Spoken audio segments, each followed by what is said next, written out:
Olá, gente. Sou o professor Frank Matos, professor de informática. Eu vou mostrar com vocês a parte de segurança da informação. Bom, nesse caso eu vou falar aqui, sobre malware, programação maliciosa, código malicioso, programação maliciosa. O que é isso? É qualquer tipo de programação maliciosa que vai conseguir fazer uma maldade. Muitas vezes é erroneamente chamado de vírus. As pessoas sempre falam assim, estou com vírus no computador. A pessoa nem quer saber se é worms, trojan, quer que tire aquela porcaria dali, não é isso? Então vamos lá. Vírus, o worms, tá? E também é conhecido algumas vezes como pragas virtuais. Tudo bem? Então vamos começar aqui. Vamos começar. A informação em si, o que eu posso falar com vocês é o seguinte: todos os livros estão de acordo com uma coisa. Por mais que eu leia vários livros, normalmente tem algumas distorções com relação aos livros. O que acontece em termos de segurança, é fato. Você está muito mais protegido se seu computador não estiver com o login do administrador, que é o root. Simplesmente, se você tiver com o usuário padrão, você está muito mais seguro. E você também tem que utilizar uma política de segurança adequada para instalação de softwares. Bom, então nisso que eu quero falar com vocês é o seguinte, não tem nada que faça, não tem uma vírgula na parte de programação do Linux, do Macintosh e do Windows que fala o seguinte, o Linux é melhor por causa disso. Não tem. Na verdade, o que tem de segurança no Linux e o Macintosh com relação ao Windows é simplesmente o ato de você não trabalhar com o usuário administrador. Você tem que estar sempre com o usuário padrão na máquina. Você só passa para o usuário administrador se você quiser instalar alguma coisa e mudar a configuração. Essa que é a grande diferença. Tudo bem? Inclusive já foi citado em várias provas, tá? Prova da SysGran Rio já foi citado, prova da SESP Base já foi citado. Então, nas bancas assim mais tradicionais, isso já foi muito colocado. Então é só para você entender qual a diferença entre os sistemas operacionais e suas seguranças. Com certeza é o gerenciamento de login. Eu tenho quase certeza que na empresa de vocês não podem instalar um programa. Por quê? Porque até fico brincando. Os vírus, tá? Os piores vírus dentro de uma empresa são exatamente os funcionários. Porque se você deixar ele instalar alguma coisa, instala de tudo, meu Deus. Então tem que tomar muito cuidado com isso. Então vamos lá. Vou continuar aqui com vocês. Então eu coloquei aqui, a informação a que todos estão praticamente de acordo é que a vítima fica muito mais vulnerável estando logado com o perfil do administrador, que no Linux se chama root. Tudo bem? Já o usuário logado com um perfil padrão ou limitado, que é a mesma coisa, no Linux se chama home, faz com que se reduzam as invasões e ações maliciosas, tá? Isso aqui foi um texto tirado até interessante de um livro. Tirei um pedaço, modifiquei um pouquinho, porque era grande, e eu coloquei esse pedaço aqui para vocês. Então, praticamente todos os livros estão de acordo com isso. Então, não tem nada assim, o Linux é mais seguro, não. Até porque, hoje em dia, um sistema operacional muito atacado é o Android, por exemplo, porque o usuário pode instalar vários programas. Quando o usuário pode instalar vários programas, o que acontece é que ele pode pegar de vários lugares diferentes, ter programação maliciosa e empurrar exatamente para o computador, para o celular, para o tablet ou qualquer outra coisa. Tudo bem? Então vamos lá. Então vamos começar aqui. Eu coloquei elementos maliciosos, tá? Eu coloquei elementos maliciosos para vocês terem noção disso, que tem uma diferença brutal. Tudo isso aqui tem uma programação maliciosa, tá? Malware significa o quê? Programa, software malicioso, vai fazer uma maldade. O problema é que você não precisa ficar analisando. O vírus, ele vai deixar o computador mais lento. O worms, ele vai fazer tal coisa. Não é isso que você tem que prestar atenção. Tá? Não é isso que você tem que prestar atenção. Cada um tem algumas características que vocês vão saber agora, que eu vou passar com vocês, mas uma coisa é certa, todos esses daqui têm programação maliciosa e pode ser encontrado pelo antivírus. Esses daqui, que são ataques externos, tá? Que o pessoal confunde muito, isso aqui tem que separar. Por que eu coloquei aqui? Para poder você começar a entender que os ataques não necessariamente utilizam programação maliciosa. O DOS aqui utiliza uma programação maliciosa, mas não é o princípio básico da situação. Tá? O DOS pode até vir de outra forma sem ser programação maliciosa. Então, quer dizer, eles são colocados aqui, eu coloquei exatamente aqui, para quê? Para você entender e separar. Esse aqui tem programação maliciosa e esse aqui não tem programação maliciosa, provavelmente não vai ser encontrado pelo seu antivírus. Quem vai tentar impedir isso aqui é o firewall. Foi? Então vamos lá. Eu vou continuar aqui com vocês. Então aqui, ó, vírus, worm, trojan, spyware, keylog, screenlog, ransomware, rootkit e adware. Foi? E aqui do lado, aqui eu tenho os ataques, tá? Phishing, PhishSK, não é isso? Farming, sniffer, que eu coloquei aqui com um ER para depois explicar para vocês o certo, que é ING, tá? Sniffing, tá certo? Spoofing, DOS e DDoS. Foi? Isso aqui, já falei para vocês que não tem uma programação maliciosa. Tem uma maldade, tá? Tem uma malícia, mas não tem programação maliciosa. Então vamos lá. O que acontece? Características básicas de um malware. Para ser caracterizado como malware, vírus, worms, trojan e spyware, o arquivo tem que conter algumas características como, isso aqui é importante, tem que ser um arquivo. O arquivo tem que ter uma programação. Arquivo que não tem programação não serve, tá? TXT, por exemplo, ele não tem programação embutida ali dentro, então não adianta nada, tá? Tem que tomar cuidado com isso. Aqui, ó, uma parte ou toda a programação é mal intencionada. Então, dentro de uma programação, a pessoa pode simplesmente criar o quê? Uma maldade. Tá? Apagar arquivo, deixar seu computador lento. Uma coisa é, certo, uma programação maliciosa não queima equipamento. Tá? Então tem que tomar cuidado com isso. Ah, Frank, eu tive que trocar a memória RAM do meu computador porque o técnico falou que o vírus estava lá. Tá errado. Tem alguma coisa estranha. Até porque a programação, tá? O que pode acontecer é que um tipo de vírus, ele pode usar tanto ou executar tantas rotinas num HD, por exemplo, que a vida útil dele vai ficar bem menor, tá? Então a vida útil dele vai ser reduzida. Mas queimar o equipamento, não. Ah, queimou a memória RAM porque estava com vírus. Não é verdade. Tudo bem? Isso não existe. Tranquilo? Foi? Então vamos lá. Vírus, tá? Vírus. Infecta novos arquivos para se multiplicar. Então precisa de hospedeiro. Vamos ver como é que funciona. Presta atenção, ó.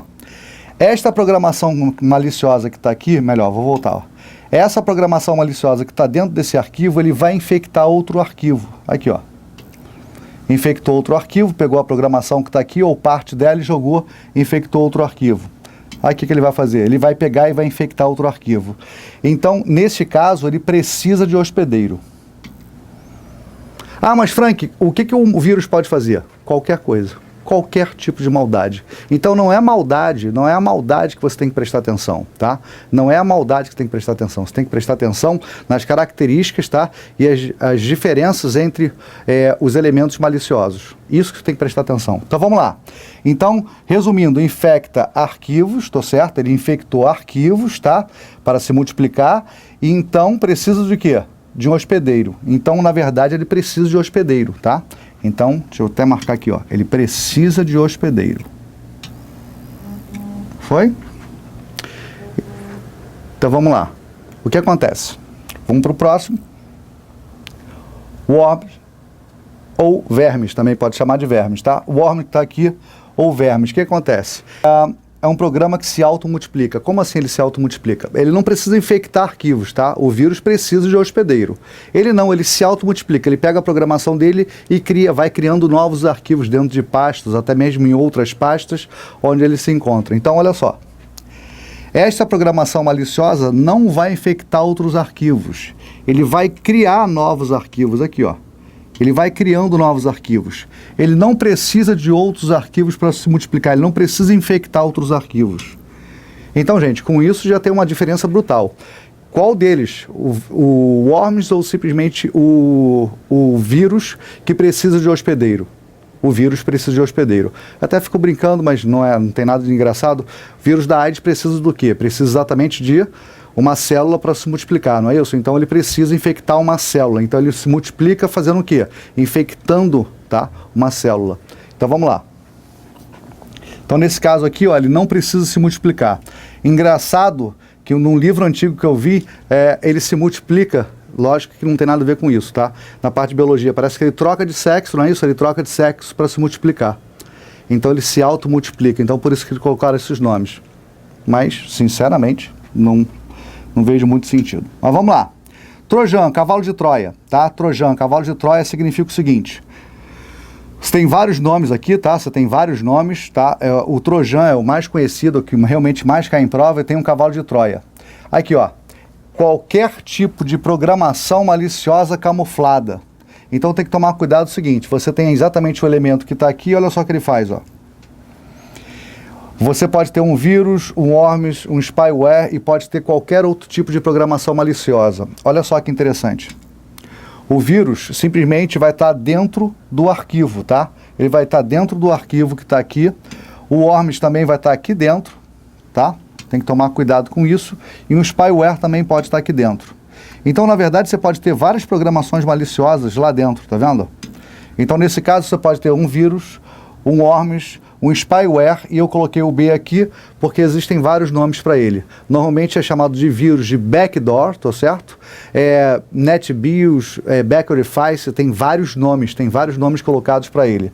O mais conhecido atualmente é vírus de backdoors, mas existem várias outras nomenclaturas. Então vamos lá. Então nesse caso, o que acontece? Qualquer tipo de programação maliciosa camuflada, tá certo? É conhecido como cavalo de Troia. E normalmente você tem uma segunda intenção. Vou dar um exemplo aqui para vocês. Já peguei computadores onde tinha lá o AVG instalado na máquina, eu cliquei no AVG e não aconteceu nada. Fui nos programas instalados, não tinha o AVG. O que era aquele carinha que estava lá no cantinho, paradinho? Ele era simplesmente o quê? Ele era um cavalo de Troia, ele estava fingindo ser o quê? Ele estava fingindo ser um antivírus e estava roubando as informações. Era um cavalo de Troia que ele estava fingindo ser o quê? Estava fingindo ser um antivírus e tinha um spyware roubando informações, monitorando o que a pessoa estava fazendo.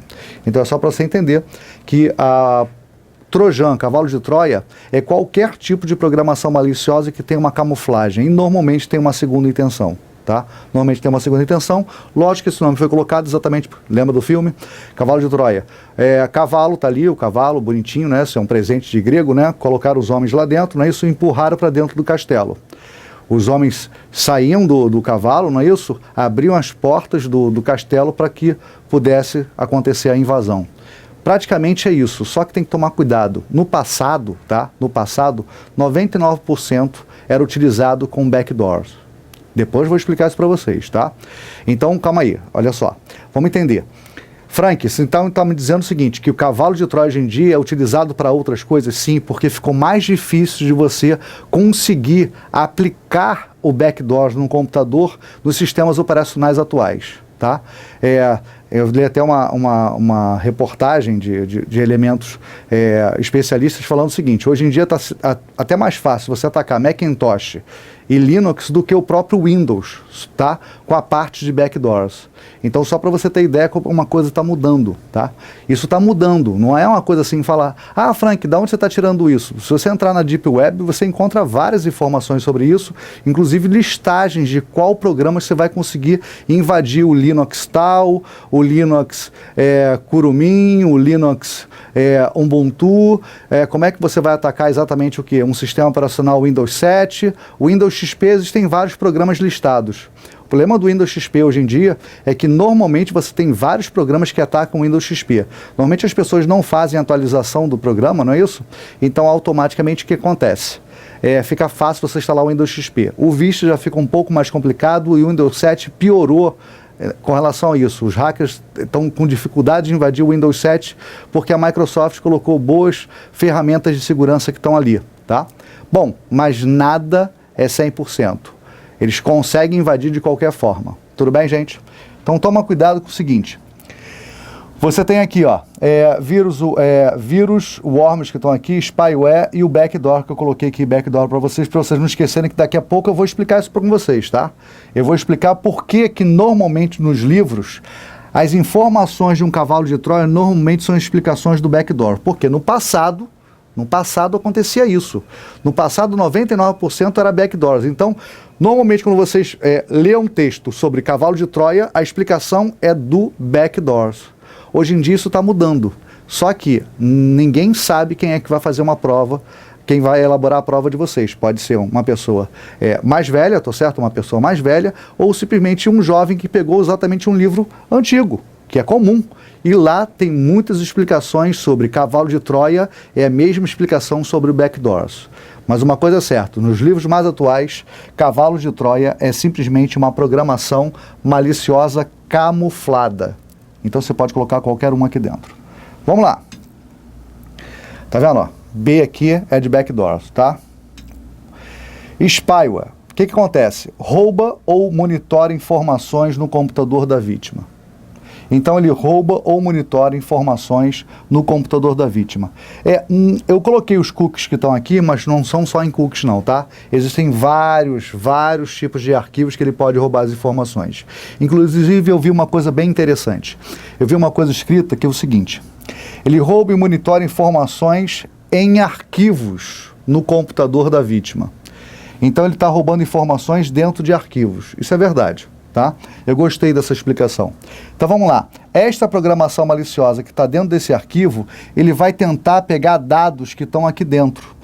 Muitas das vezes, os nossos cookies, tá? São programas que podem obter informações de navegação, tá certo? A sua preferência de navegação, ele pode obter aquelas informações e reter aquelas informações dentro de arquivos. É por isso que muitas vezes as pessoas falam assim, deleta os cookies. Na verdade não são os cookies, são chamados tracking cookies, tá? São cookies de rastreamento. Esses que têm que ser deletados, tudo bem? Não são todos os cookies. O problema maior é o seguinte, qual que você vai saber que tem um que não tem rastreamento ali dentro, né? Qual que você vai saber que está sendo utilizado para rastreamento ali dentro? Você não sabe. Então é melhor você deletar todos. Normalmente quando você coloca o antivírus consegue detectar isso. Isso é importante. Então vamos lá, o que acontece? Essa programação maliciosa, ela vai fazer o seguinte, ela vai roubar informações, tá? No computador da vítima, de preferência em arquivos. Olha só o que ela faz. O que ela vai fazer é isso aqui, ó. Roubou informações, roubou dados lá de dentro. Foi? Então ela está tirando ou roubando dados lá de dentro. Então, nesse caso, você tem vários, como é que eu vou dizer? Várias características diferentes. Então, isso é muito importante. Esses daí são os 4 principais elementos. Vírus, worms, trojan e spyware. O que significa isso? Significa que esses 4 aqui deram origem até a outros, que eu vou explicar agora com vocês. Mas vírus, o quê? Ele infecta outros arquivos, ele é obrigado a infectar outros arquivos, ele precisa de hospedeiro. O worms, ele se automultiplica e não precisa de hospedeiro. Trojan, programação maliciosa camuflada, tá? Tá sempre camuflado e tem segunda intenção. E o spyware rouba informações, de preferência dentro de arquivos, tá? E o pessoal fala assim, Frank, ele rouba informações e deixa no computador ou ele joga para outro computador? Vai depender. Tem alguns que deixam na máquina, porque o hacker vai lá depois e pega essas informações, porque ele tem acesso, ou às vezes ele rouba informações e joga para outro computador, que é possível sim, tá? Bom, o que acontece? Então, eu termino aqui com os 4 elementos principais de malware. Vírus, worms, trojan e spyware. Esses aqui deram origem a outros, que no próximo bloco eu vou falar com vocês. Gente, espero que vocês tenham gostado. Até logo.